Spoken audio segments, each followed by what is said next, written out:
Res je, da je v zadnjem času tudi v Evropi, tako kot na celem svetu, marsikaj škriplje in jaz sem prepričan, predvsem pa naloga v naslednjem mandatu tudi Evropske unije in Evropskega parlamenta in Evropske komisije je, da doreče nekatere stvari, ki bodo peljale še bolj v razvoj.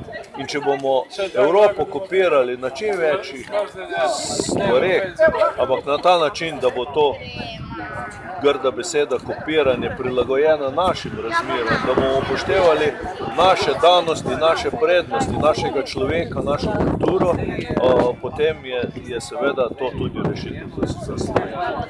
Zelo lepo ste povedali, upoštevati naše prednosti in naše danosti. Mislim, da smo Slovenci nekje, tako kot vsak narod, seveda po nečem prepoznavni. Mi smo se vedno imeli za delovne in poštene, a smo ostali takšni?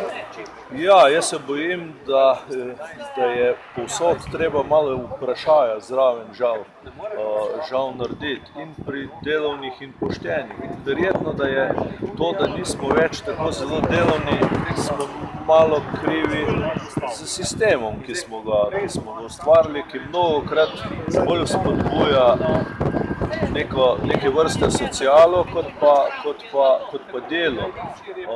To je zagotovo. Glede poštenja sem pa trdno prepričan, da je izredno velika večina ljudi poštenih do konca. Žal imamo pa nekatere, ki to poštenost drugih ali pa manjša pozornost organov države izrabljajo za to, da prigrabijo v svojo korist. Ampak